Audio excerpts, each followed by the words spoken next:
Hello, and welcome to Thinking Out Loud. I'm your co-host, Nathan Rittenhouse. And I'm your co-host, Cameron McAllister. I have a problem that I've been wrestling with for a long time, and it was just put back in my imagination when I was scrolling through or reading through Walden by Henry David Thoreau. And in his first chapter on economics, he has it's a little bit of an angsty 30-year-old read from 1854. Recommended, I think, maybe. I don't know. But anyway, he has the throwaway line in there. Or it's not a throwaway line, but it seems he's complaining about a lot of stuff. And he says, we have a lot of philosophy professors, but no philosophers. And I've wrestled with this question for a long time of who gets to call themselves a philosopher? Where are the philosophers of our day? Is it only professional philosophers? Where do you find the real ones? I have a lot of questions about who is a philosopher and where they are. Fantastic beast and where to find them, maybe is the subtitle here. Cameron, help me with this. You know, like it's easier for somebody to say I'm an artist, or I'm a baseball player, or I'm a beekeeper, or I'm a cyclist. People there's like a kind of a fluidity to the range of, do you do that professionally? Do you do that as a hobby? Who says they're a philosopher? And are the good ones even afraid to claim that for themselves? Or, like it's a wily category, and I'd like for you to help me figure out who in the world a philosopher is. Yes, I think one way to look at it also is if somebody tells you that they are an accountant or an engineer or a software engineer or something like that, very straightforward. You assume that because they've had a certain kind of training and they do so professionally. Yep. It's harder to apply that label to something like philosophy. So I think that's where you were going there as well. Let's start with the word itself.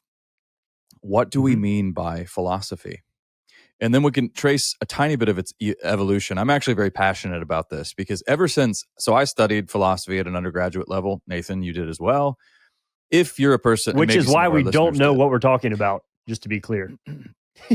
or why we're asking so many questions about what it is.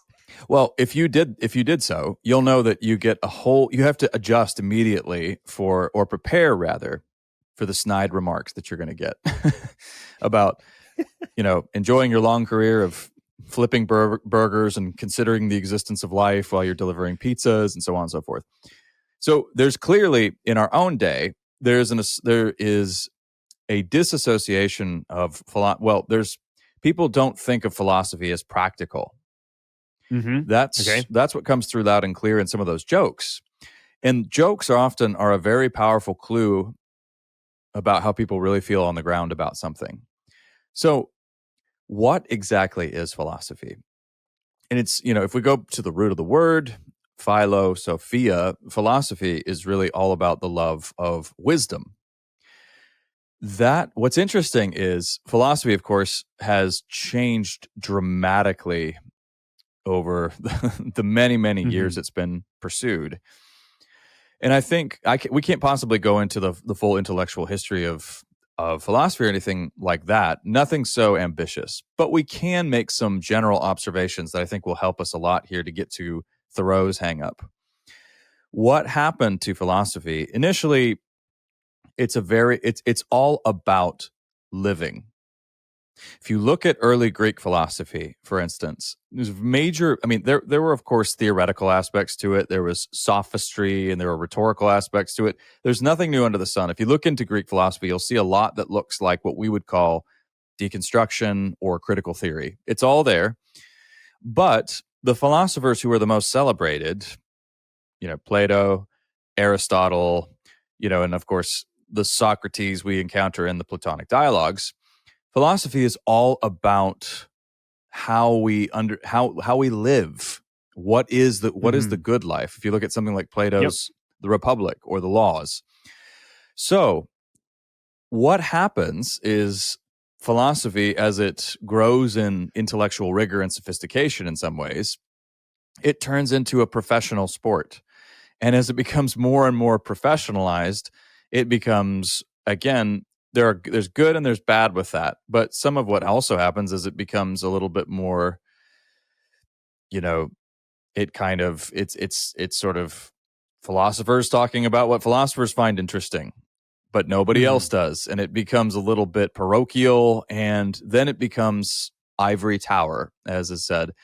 But then also philosophy has, in many ways, and I'm speaking in such broad terms here. We can zero in soon, Yeah. but philosophy also, you mentioned this, Nathan, begins to increasingly say, what even is philosophy? How can we know anything at all? And it turns in directions of extreme skepticism.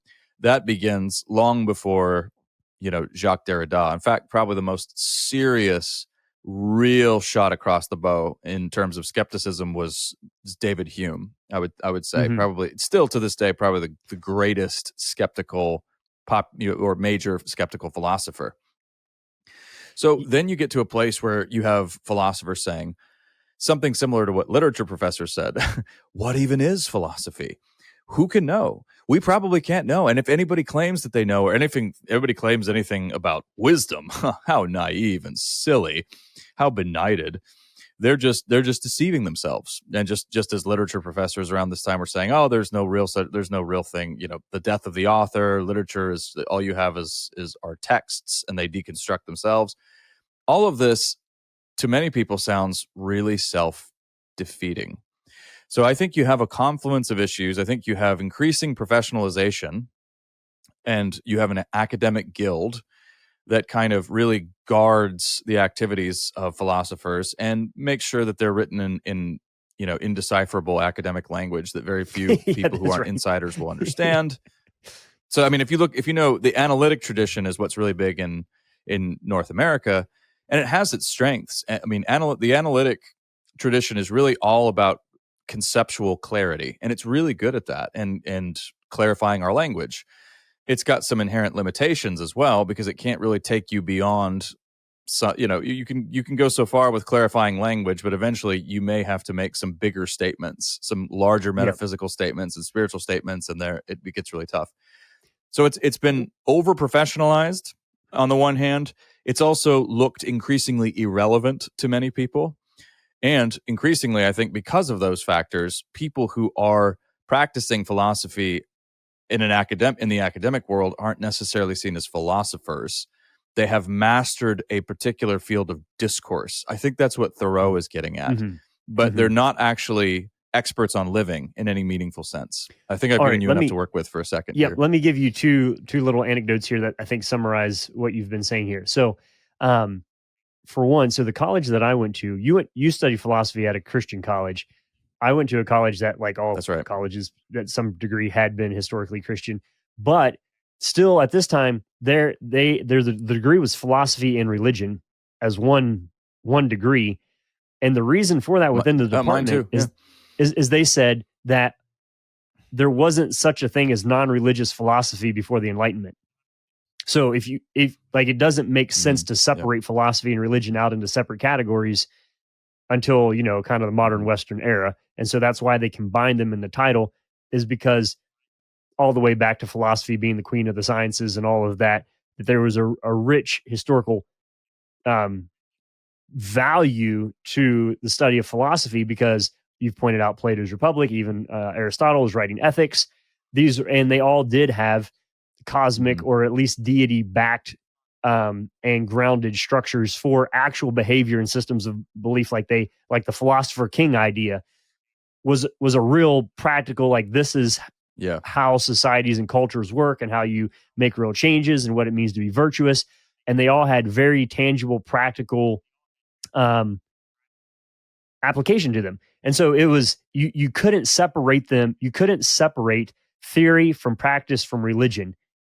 That was like like its own little trinity, a ball of wax that all fit together, and you couldn't take it apart. And so the modern era is where we do start separating those out. So I remember taking a classical mind course or something, and we were talking about kind of the development of the history of the concept of the soul. And I was home. I went home over a long weekend, and there was a lady at our church who had, wonderful lady. She had died. There was a viewing for her Saturday evening at the church, and they wheeled her coffin into the church library. And then, so the library door was shut the next morning for Sunday morning worship. And there was somebody who was counting how many people were in attendance, and I heard the guys who were counting joking, "Do we count Mary Frances or not?" So, so here's a lady who had died. Her body is in the library. Was she? Do you count her? And I thought, as a philosophy student, it was a hilarious question, right? And they were joking, and it was not morbid. They loved the woman. It was all done out of respect. But it was one of those things like, hey, do you know how many humans were in the church on this morning?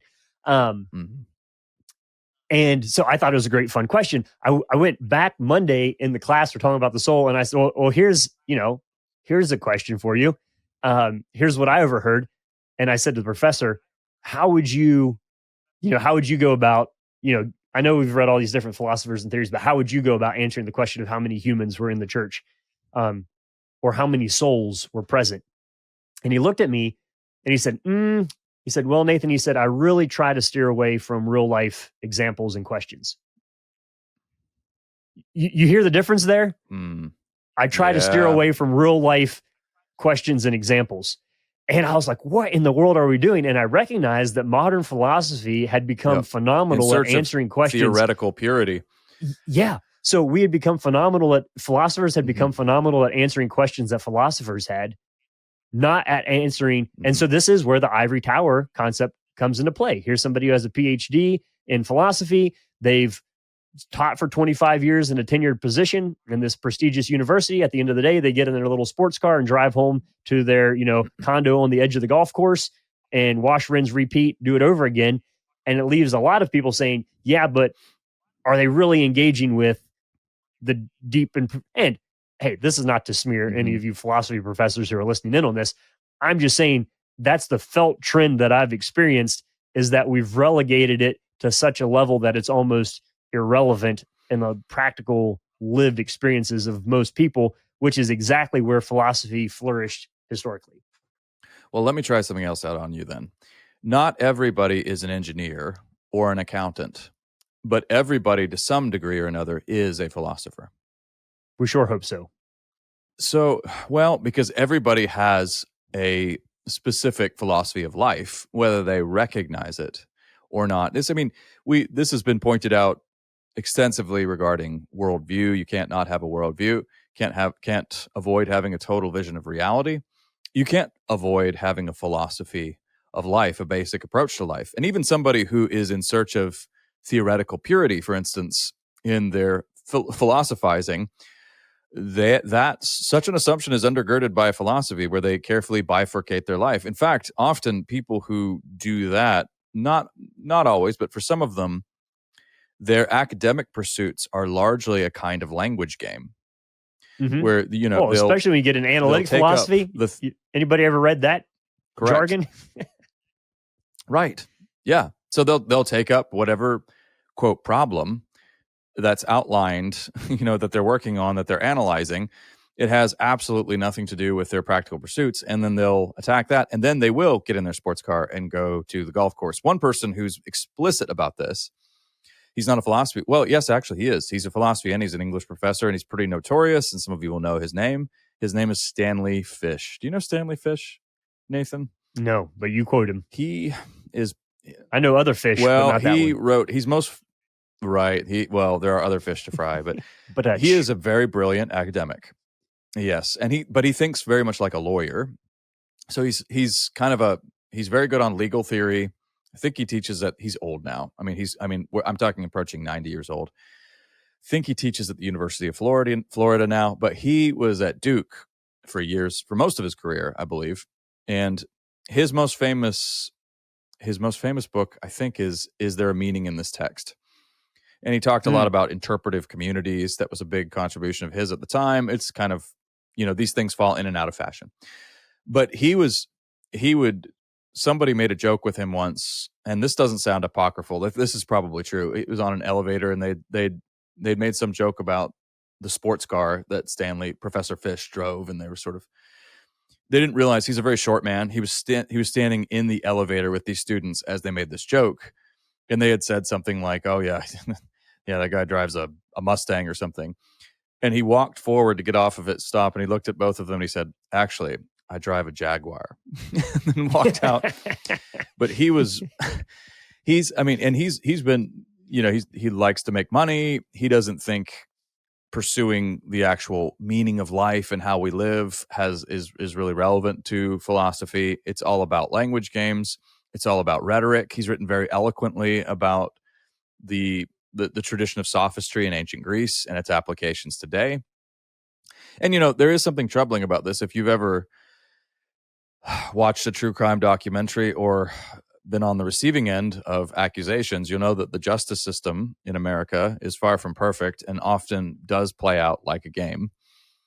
And he would be the first to cynically tell you, he would say just realistically tell you that's the way it is. So once again, you have a man who takes what I would take to be a very cynical view of philosophy and rhetoric. But he's doing so because his philosophy of life is that it's all about who gains the upper hand. It's all about getting control. So for somebody like Professor Fish, it really is all about politics. It is power games. Nietzsche was essentially right. And that's his philosophy.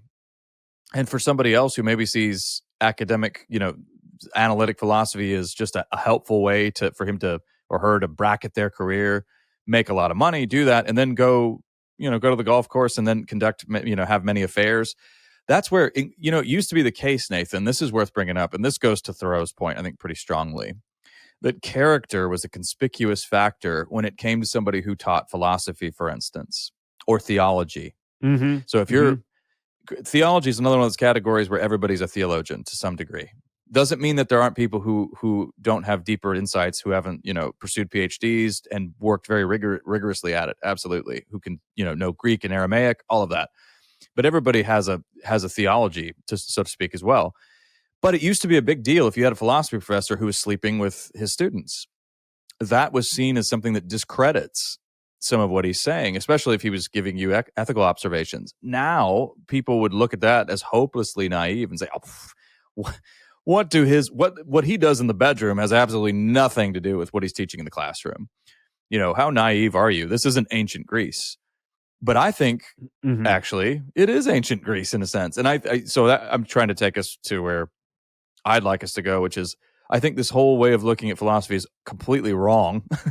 I'm not saying analytic philosophy is wrong. I'm saying that this notion of divorcing it entirely from practical reality and how we live, I think, is totally misguided and completely wrong. Yeah. Oh, so let me push. I was thinking, I think I am a little bit of an engineer and a little bit of an accountant and maybe a little bit of a philosopher. So maybe sure, all of us are supposed to be a little bit of everything. But okay, so why in the world, Cameron, did you do a degree in philosophy given everything you just said? Well, I do think that always we don't want to jump on this thing's head the whole way through. So we got to say something on its behalf. Sure. No, but I think biography is very important here, for especially anybody who has studied something like philosophy or theology. Let me give you an example here that I think is relevant. I was reading an essay by a horror writer I like named John Langan, who's a very gifted writer, right? And he was talking about, why do I write horror? And he said, this is one of those categories that's similar for people who enter into a life of ministry, whether it's the priesthood or being a pastor, or who decide to become a writer or study philosophy. It doesn't have a straightforward answer. There's a straightforward answer usually for, if you become a CPA or an engineer, or, you pursue some field where you want to make money, and it makes perfect sense. It's very practical. It's very sensible. But if you're doing something where there's some different sense of significance attached to it, that's automatically interesting.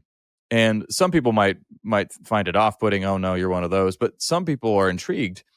I always, from the moment I experienced what I would call an intellectual awakening when I was around, I guess, 17, 18 years old, I wanted to understand more about the good life, the world, what life was all about, and why it was charged with such meaning and significance.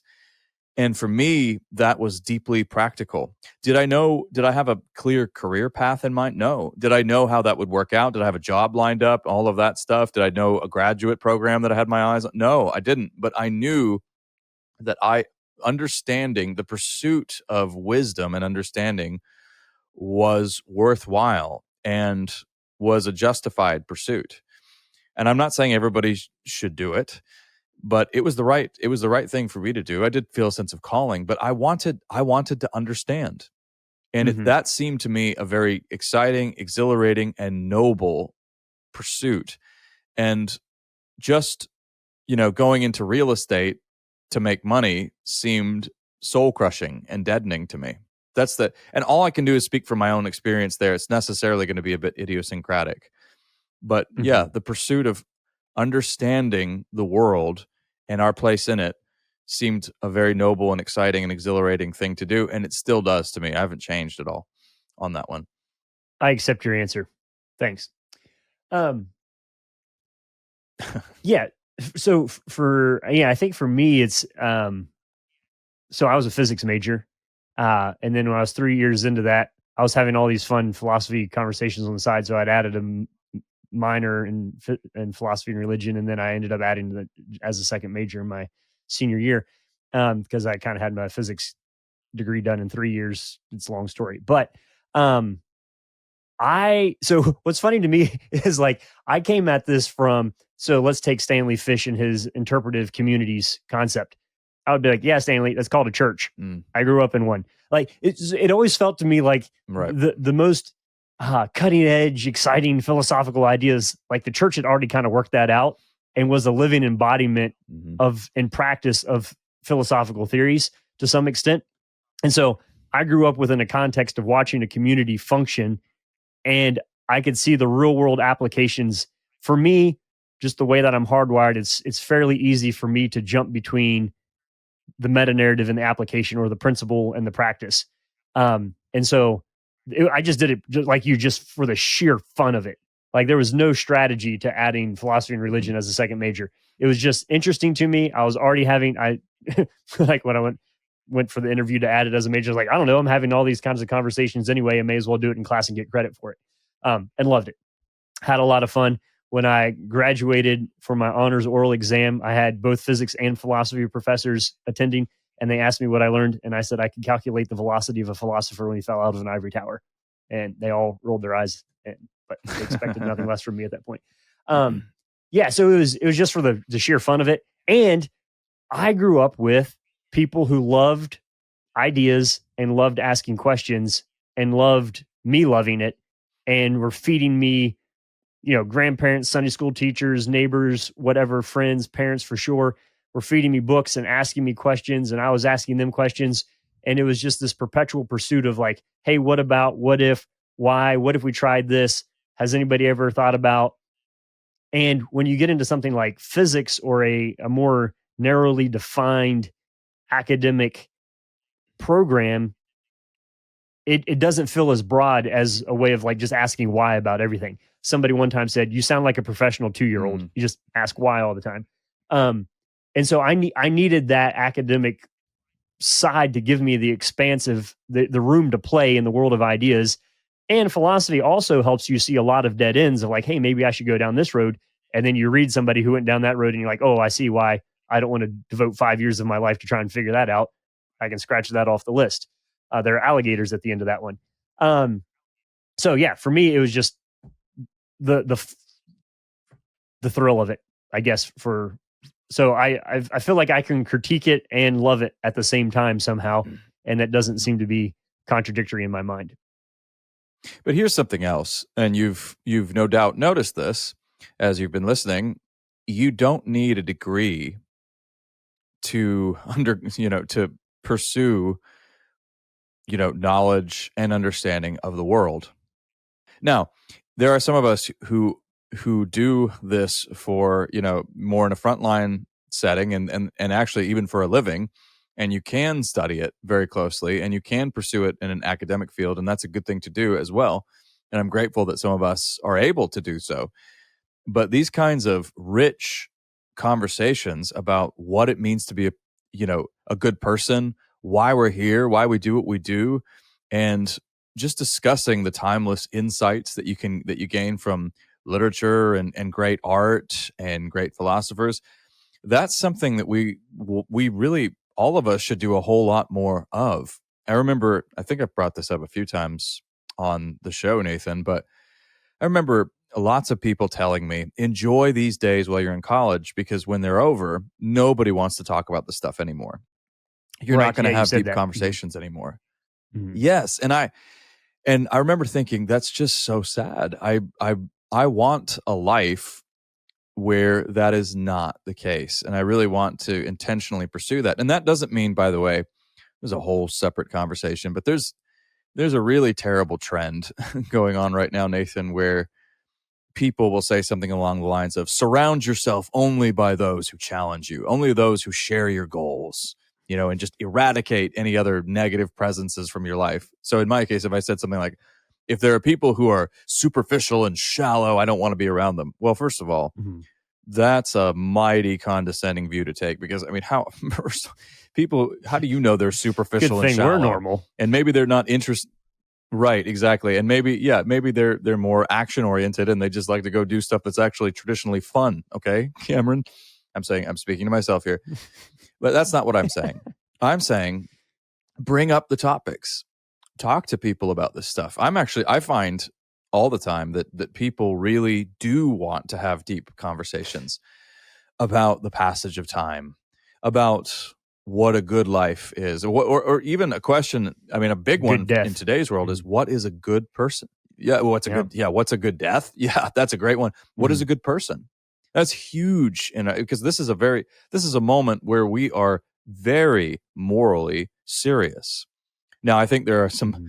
there are issues where we get quite misguided here, but we are very morally serious. This is an age where, I mean, students who are out there protesting fiercely, a huge draw is that they believe themselves to be part of a large moral cause, however misguided we may believe their efforts to be. So that's a really important question. A lot of people want to talk about it.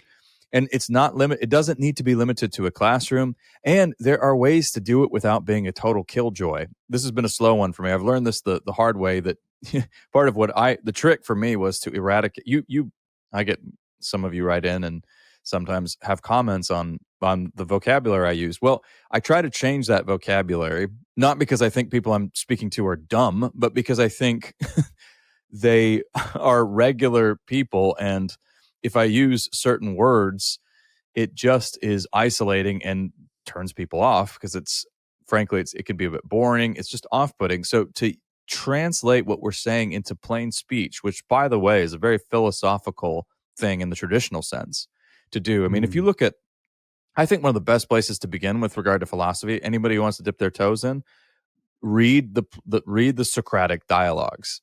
Doesn't I mean just start reading them. It doesn't I mean just start at random. I mean they're so rich, but they're all about bringing the theoretical preoccupations of philosophy to bear on actual life. And so much of what Socrates does in those dialogues that infuriates his interlocutors is he'll just keep asking people questions like, okay, actually, what is justice?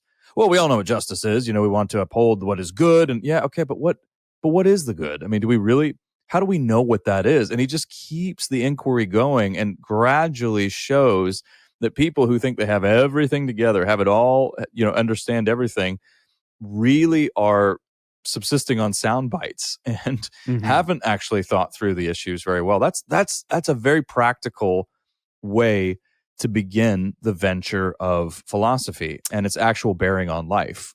So So you could there also you read, I think there's a funny, it's been a little while, Plato and a platypus walk into a bar. I think is a little book that kind of gives you crash course in Plato, not Plato, Plato and a platypus walk into a bar. Yeah. Plato is certainly the spelling. Yeah. um, yeah, Cameron, but we didn't pursue philosophy as graduate degrees. I tell people I got my physics and my metaphysics tangled up and it turned into theology. And so you and I met through the Christian Mm, apologetics world. that's right. Yeah. Why continue it? I think Christian thought provided a bigger playground for me than pure analytic or traditional academic philosophy. Is that possible? How do I we mean, meet where we that's met then? well, I mean, it's largely part of mine. I studied apologetics at a graduate level, which sort of is, walks the line between theology and philosophy. And I was also looking at cultural apologetics, so throw in some humanities there, quite interdisciplinary. I think, what you want, and by the way, there are really phenomenal Christian analytic, philosophers working in the analytic tradition there as well. So don't hear us as denigrating that. It Oh, can lapse into yeah, purely theoretical pursuits, but that's true of many academic fields, by the way. I mean, even you think about a pursuit like pure mathematics, which takes pure math is an incredible easy one. Yeah. ingenuity and rigor, but is also quite far removed from practical concerns in some ways. That's valuable, but I think the question is really, if you want to study philosophy at a professional level, really, what do you want to do with it? I mean, the traditional answer was always you want to become an academic and you want to teach. But I think increasingly now, here's a real plug for the humanities, and you're getting this more and more. They've come under fire in many ways, and people have said, oh, they're not Mm. practical. But more and more, you are hearing people say, no, we need independent thinkers. We need people who are able to articulate what they think, who can write, and who really can work through stuff. Even a company like Google was looking for people with humanities backgrounds because of this very thing. You have a groundswell in people who are very who they're very technically capable in a lot of fields, but they're supremely inarticulate. It's a weird kind of Hmm. imbalance that we've got. So there are a number of different. I mean, I know a lot of academics. Well, a lot of people who, not a lot of people, but I know some people who studied, for instance, did a PhD in poetry and literature, who in consulting for advertising firms and help to craft branding. Now, some people might say, "Oh, that's gross. That's a sellout." But it's just an example of something that's very practical. People who are wordsmiths, who love language, love to play with language, and believe me, sophisticated pattern recognition AI units can only spit out so much that's really genuinely clever and good. Even somebody like Dorothy Sayers, by the way, made a living doing, working for an ad agency for a while. One of the famous Guinness campaigns, the "Oh My Guinness" for the Guinness beer, that was Dorothy Sayers. So just to put that I didn't out know there, that. a lot of people don't know that. Yeah. So there are, So, people say what? these are so unpractical, and that's not actually true. Yeah. So let me make a distinction here. Not practical doesn't what they mean by that is it's not economically beneficial It's not going to make you money. right Yeah. off. So part of what the distinction here is it's the part of the commodification of the educational process where you would only learn something if that knowledge can make you money. And so that's Mhm. why I think fewer and fewer people are going into philosophy, and a lot of small colleges are closing their philosophy departments, is because it's not seen as like, if you if you're a college and you give somebody a great philosophy degree, the return on that investment of like the probability of them making $1 million a year and coming back and being able to support the department is low. Now, that doesn't mean that you aren't producing students who aren't going to make a meaningful impact on the world around them. And maybe that's part of Throw's thing there of like, when is it good to learn something for the knowledge of the type of person that you're becoming by knowing and studying these things rather than by the economic output that is associated with that type of academic degree? So, I mean, Mhm. I certainly see that in both of our lives. Um, the pursuing the physics engineering route probably would have been more lucrative for me than the Christian apologetics and theology side of things. Um, so anyway, so I think if we can separate out economic value from virtue value and educational value in general, that's a whole nother conversation about why you would study something and why you would want to know something. If it doesn't make you money, seems more expansive and less reductionistic than the way we talk about education sometimes. Um, so there's that. Let me tell you one story of where I think philosophy can be dangerous. I want to tell you where I think I know where good philosophers are these days. My favorite um, philosopher in fiction, and then pitch it over to you to convince everybody that they themselves are philosophers. Um, I was taking an honors philosophy of science class with my roommate. We loved it. It was great fun. Right, like in the final week, we went to lunch with the professor of the course, and we walked out of the building. And if you can imagine, so you had to like go down the sidewalk, take a left turn, and get over to the cafeteria. And we always walked, catty corner. If you think of it like a triangle, we hiked across the hypotenuse, which was much shorter and faster. when we went to lunch. The problem is the president had issued a thing saying, hey, the grass is kind of getting worn down. We would like for nobody to walk on the grass. So we come out of the building with the professor. My roommate and I step out onto the grass, and he's like, wait a second. He's like, surely you guys aren't going to walk across the grass.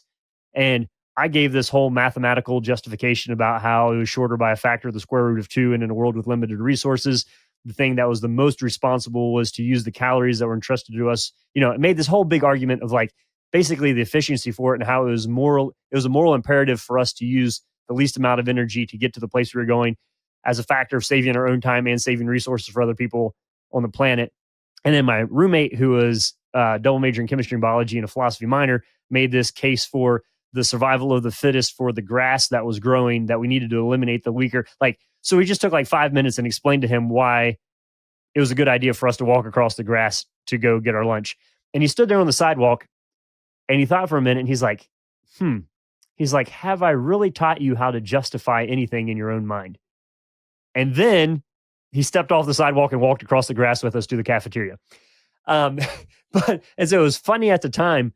I mean, the whole point of the whole thing is ridiculous. Like, we shouldn't have done it because we could see the bigger picture and why the president had asked us not to walk on the grass, right?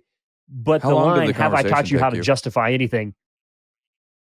Oh, it was probably like 5 minutes or something. I mean, we're standing in the grass. He's standing on the sidewalk. We're hungry, going to get lunch. So you could have, but it was totally like across. We were just, yeah. No, it was way longer to argue it than to walk around for sure. But I'm saying that is the classic problem looking back is here's just what we wanted to do. But because we were able to describe our own wants in language that fit within the vocabulary of the course, it was deemed okay. And so that's the danger of philosophy, I think, is that post hoc self-justification using the proper terminology in a way that undermines what we clearly know to be higher levels of authority and right and wrong. That would be my own participation. I think that's well said. Silliness. So to try to... No, go ahead. Yeah. Well, just to add some concluding thoughts on that, I think if you conceive of philosophy as mastering a form of discourse, then you're going to, it's likely you'll end up in a direction like that, where you can use the language at your disposal in this particular field for this particular discipline, and you can do so to really, you can master it. You can justify what you want. And by and large, that's the kind of narrow, cynical view on philosophy that's caused some distrust these days. Or if you see philosophy for what it has always been understood to be down the ages, as a pursuit of wisdom and living well, then your pursuit is necessarily going to be more holistic. You're going to be concerned with questions like, what is the good life?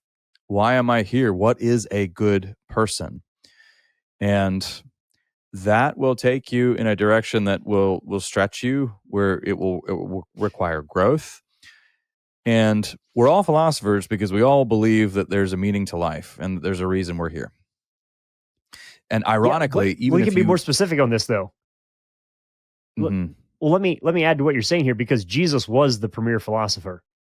Like, we don't think of him like that maybe sometimes, but the types of questions you just outlined for us are exactly the types of questions that Jesus was answering.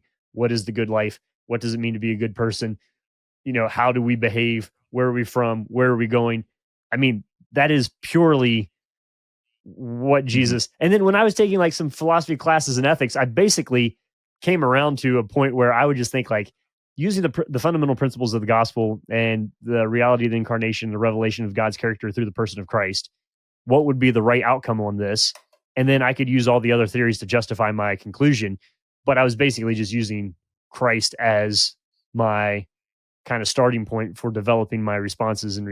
So let's not forget that if you want like practical philosophy, that's practically why I'm a Christian. Right. But we all believe that we're here for a reason and that there is a purpose to life.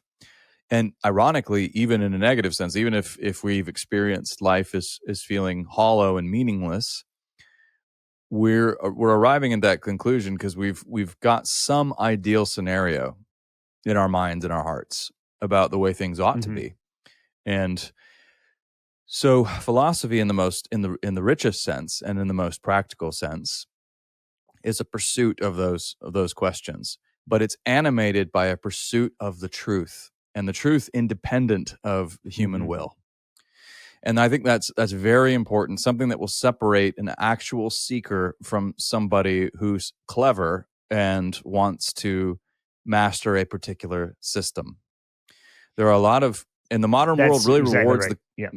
yeah, I mean, in the modern world really rewards the clever people who can master a system and, get a sports car and then drive themselves to a golf course. But if you're actually pursuing truth, then that's going to take you out of your comfort zone. That's a life of real adventure. And it's going to run counter to truth, often runs counter to our wishes. Reality often runs counter to our wishes. But Yeah. philosophy in its Well, so best sense is all about that. Yeah. well, let me throw a philosopher that you and I both get a giggle out of. So Peter Kraft. One Yep. time, I love this quote, use it whenever I can. He said, look, we used to have an educational system in which we used to live in a culture in which we had one PhD for every 10 farmers. And he said, here's the thing, you can be a very successful academic and not have any ideas that correspond to reality or actually work. And you can have a totally successful academic career. He's like, you cannot be a successful farmer and have ideas that don't work in the real world. Like, you're going to starve. Yep. And he said, we now live in a culture where we have 10 PhDs for every farmer, and look where that's got us. And so I always laugh at that because I've found farmers and people who work outside and with the natural world to be some of the most robust philosophical minds that I run into. First of all, they often have a lot of time in solitude and quiet just to let their mind work. I mean, you don't drive a tractor for 4 hours and not have a little bit of, time with your own thoughts. So that's a gift in and of itself.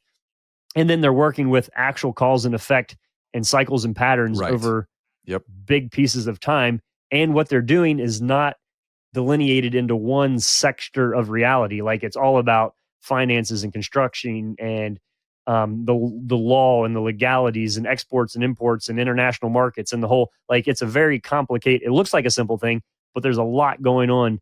And so I think there's a lot more people like that out there in the world who are thinking deeply and robustly about how to live well and to apply that into all the sectors and components of their life, families, careers, why they have the job they have in the first place, and are doing a phenomenal job at it. So I love that there are people who commit to writing texts that are helpful philosophically, but I think the Lord designed us all to be little philosophers and loves it when we live into that. Because I said I mentioned it. Have you read East of Eden, Cameron? I actually recently, have or not. Nope, that's not. That's one. so That's on Steinbeck's my East list, of Eden. but no. Yeah. So the character of Lee, the Chinese servant, Chinese American servant in Lee, is my favorite philosopher. Basically, he's a philosopher hiding as a cook for a family, highly educated, but doing a job that allows him time to think. And he becomes kind of like a stabilizing force in a lot of chaos. He says, I'm not the medicine, I'm the vitamin. And lives well in the midst of craziness, and really has a big impact on the outcome of that story. So I won't spoil it for you. But I think in fiction and in real life, we find people. I think people who listen to this show often are deep thinkers and wrestlers. I'm not at the point in my life where I would say that I am a philosopher, but I think all of us are a little bit of, one of my kids said, I can't fall asleep. And I said, why? And they said, well, I'm thinking about what it means to ponder. And I'm like, well, when you're losing sleep over what it means to ponder, you're pondering. Like, welcome to the world, little buddy. And so I think a lot of Christian thought is philosophy. It's the love of wisdom, and we believe that wisdom is embodied. That's what the Proverbs are all about. Is thinking through knowledge, not in terms of economics, not in terms of information, but thinking of knowledge in terms of wisdom being the foundation of true education. That's what we want to lean into with our lives. And then we do have our interpretive communities and friendships like Cameron and I have, and hopefully you have through your church, who help us take the big ideas of Christ and actually use them to change the world into the shape and form that he ultimately wants us to be growing for the time and place that he's entrusted to us. So it's a lot of fun. I don't think we made it sound like a lot of fun, but in my mind, it's a lot of fun. Cameron, quick, say something helpful to help us conclude. Oh, philosophy is really fun. And you can always discover new. I mean, some of the best philosophers are also very funny, by the way. Peter Kraft being a prime example. So the notion that it's just a bunch of boring, dusty killjoys is sometimes true, but it's certainly not always true. And philosophy can be a tremendously exciting exercise. I mean, I was drawn into it because of how exhilarating it is as a pursuit and as an activity, and how it enriches conversations. But I think I'm preaching to the and choir helps you on honor this the one Lord with your because mind. it Yeah. helps you honor the Lord with your mind and serve your neighbor with your mind as well. So it couldn't be more practical. It couldn't be more fun. Yes, that's really true. It's an intellectual roller coaster. So strap in and enjoy. But yeah, I mean, we'll come back to this from time to time. We always do. But yeah, we have to justify ourselves and our sort of manner of living sometimes. And so this is that episode where we are apologists for our manner of life here. But thanks for tuning in and listening to this conversation. You've been listening to Thinking Out Loud, a podcast where we think out loud about current events and Christian hope. Thanks for listening to Thinking Out Loud. If you'd like to learn more about what we do, book Nathan or Cameron, or if you'd like to support us financially, whether through a one-time donation or on a monthly basis, you can do so on the donate page at www.toltogether.com. That's toltogether.com. And please consider leaving us a 5-star rating and sharing this content with your friends. It really does help.